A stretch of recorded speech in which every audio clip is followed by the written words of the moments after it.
Olá pessoal, bem-vindos de volta ao canal. Hoje, vamos desvendar o mistério por trás de algo que está presente em quase todas as cozinhas do mundo: o açúcar. Você já se perguntou como aquela planta alta e verde, a cana-de-açúcar, se transforma nos pequenos cristais doces que usamos no nosso dia a dia? Pois bem, apertem os cintos, porque vamos embarcar numa jornada fascinante pela produção do açúcar, desde o campo até a sua mesa. É um processo cheio de química, engenharia e mas muita transformação. Fique ligado até o final para descobrir todos os detalhes surpreendentes dessa indústria gigantesca. Tudo começa, claro, no campo, com a colheita da cana-de-açúcar. Essa planta é uma verdadeira usina de energia solar, convertendo luz em sacarose, que fica armazenada em seu caule. Antigamente, a colheita era feita manualmente, um trabalho extremamente árduo sob o sol. Hoje,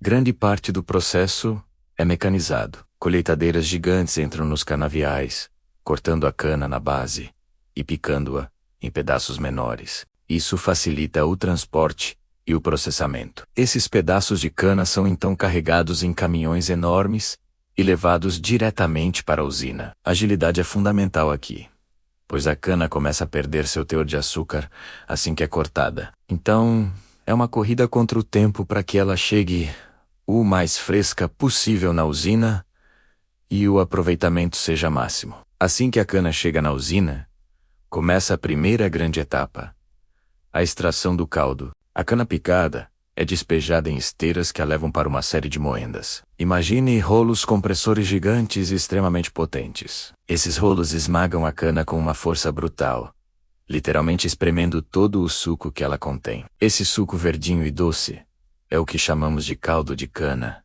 ou garapa.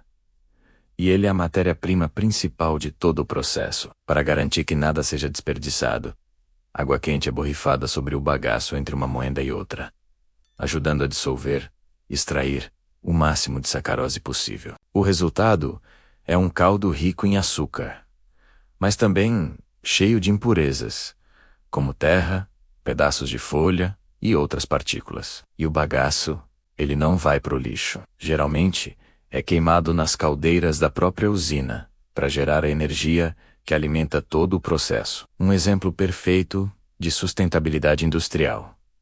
Agora que temos o caldo, precisamos limpá-lo. Essa etapa é chamada de purificação ou tratamento do caldo. Se a gente simplesmente fervesse o caldo como ele está, o açúcar ficaria escuro e com um gosto estranho, por causa de todas as impurezas. Para evitar isso, o caldo passa por um processo químico. Primeiro, ele é aquecido. Depois, é adicionado cal, ou hidróxido de cálcio. A cal reage com as impurezas presentes no caldo, como argilas, proteínas e outras substâncias orgânicas, fazendo com que elas se aglomerem e formem flocos maiores e mais pesados. Esse processo é chamado de decantação. O caldo tratado é deixado em grandes tanques, os decantadores, onde esses flocos, por serem mais densos, vão para o fundo, formando um lodo. O caldo limpo e mais claro fica na parte de cima e é cuidadosamente retirado, pronto para a próxima fase. O lodo que sobra também é aproveitado, sendo usado como fertilizante nos próprios canaviais. Com um caldo limpo em mãos, o desafio agora é remover a enorme quantidade de água que ele contém. Pense bem, o caldo de cana é composto por cerca de 85% de água. Para transformar isso em açúcar, precisamos concentrar a sacarose. É aqui que entram os evaporadores. O caldo purificado é bombeado para uma série de tanques gigantes, onde é fervido sob vácuo. Por que sob vácuo? Porque a água ferve a uma temperatura mais baixa, quando a pressão é menor. Isso economiza uma quantidade imensa de energia. E mais importante, evita que o açúcar queime, ou caramelize, o que alteraria a cor e o sabor do produto final. À medida que o caldo passa de um evaporador para o outro, mais e mais água é removida na forma de vapor. No final dessa etapa, o que era um caldo ralo se transformou em um xarope denso, espesso e dourado, com uma concentração de açúcar bem mais alta, em torno de 65%. Agora chegamos ao coração do processo, o momento mágico, em que os cristais de açúcar finalmente nascem.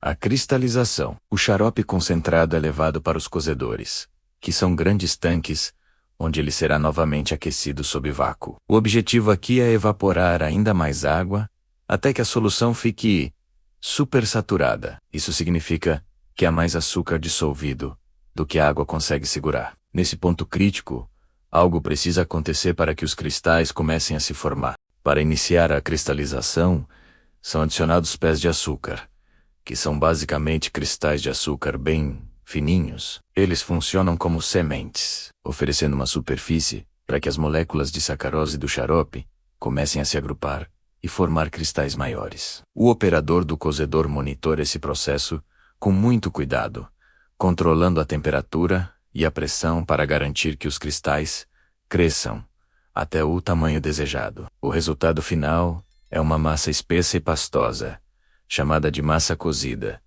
que é uma mistura de cristais de açúcar e melaço. Temos a massa cozida, que é uma mistura de cristais de açúcar sólidos e o melaço líquido. Como separar um do outro? A resposta está na força centrífuga. A massa cozida é bombeada para dentro de centrífugas, que são basicamente grandes cestos de metal, com paredes teladas, que giram em altíssima velocidade. A rotação cria uma força imensa, que empurra o líquido, o melaço, através dos pequenos furos da tela, enquanto os cristais de açúcar, por serem sólidos e maiores, ficam retidos dentro do cesto. Para ajudar a lavar os cristais e remover o melaço que ainda está grudado neles, um jato de água é borrifado durante a centrifugação. O melaço que sai é um líquido escuro e viscoso, rico em açúcares que não cristalizaram. E ele também tem seus usos, como na produção de ração animal ou até mesmo de etanol. No final da centrifugação, o que resta dentro do cesto é o açúcar que conhecemos, mas ainda úmido. Os cristais de açúcar saem da centrífuga limpinhos, mas úmidos. O último passo, antes de irem para as prateleiras do supermercado, é a secagem. O açúcar úmido é transportado para secadores rotativos, que são grandes cilindros, onde ele é tombado suavemente enquanto uma corrente de ar quente passa por ele. Esse ar quente remove toda a umidade restante, deixando os cristais soltinhos e brilhantes, exatamente como conhecemos. Após a secagem, o açúcar passa por um processo de peneiramento para garantir que os cristais tenham um tamanho uniforme. Qualquer torrão que tenha se formado é desfeito. Por fim, o açúcar passa por um rigoroso controle de qualidade para garantir que está puro e livre de qualquer contaminante. Estando tudo certo, ele é finalmente enviado para as máquinas de empacotamento, que enchem os sacos e pacotes que encontramos nos mercados. E assim, a longa jornada da quenada a cocar se encerra com o produto final pronto para adoçar nossas vidas. Então vamos recapitular rapidamente. A cana é colhida e moída para extrair o caldo. Esse caldo é purificado com cal para remover as impurezas. Depois, a água é evaporada para criar um xarope concentrado. Esse xarope é cozido até formar cristais de açúcar. A centrífuga separa os cristais do melaço. E por fim, o açúcar é seco e embalado. É um processo complexo, que transforma uma simples planta em um dos produtos mais consumidos no mundo. E não podemos esquecer dos subprodutos. O bagaço gera energia, o lodo vira fertilizante e o melaço tem diversos usos industriais. É uma indústria que busca aproveitar ao máximo sua matéria-prima. E aí, gostaram de conhecer todo o caminho que o açúcar percorre? É incrível pensar em toda a tecnologia e ciência envolvidas em algo tão comum no nosso dia a dia, não é mesmo? Da próxima vez que você for adoçar seu café ou fazer um bolo, vai se lembrar de todo esse processo fascinante, desde o canavial até sua cozinha. Espero que vocês tenham achado essa jornada tão interessante quanto eu. Se você aprendeu algo novo hoje, não se esqueça de deixar aquele like para fortalecer o canal. E se você ainda não é inscrito, clique no botão de inscrição e ative o sininho para não perder nossos próximos vídeos, onde vamos explorar os segredos por trás de muitos outros produtos. Compartilhe esse vídeo com aquele amigo curioso que adora saber como as coisas são feitas. Muito obrigado por assistir e até a próxima.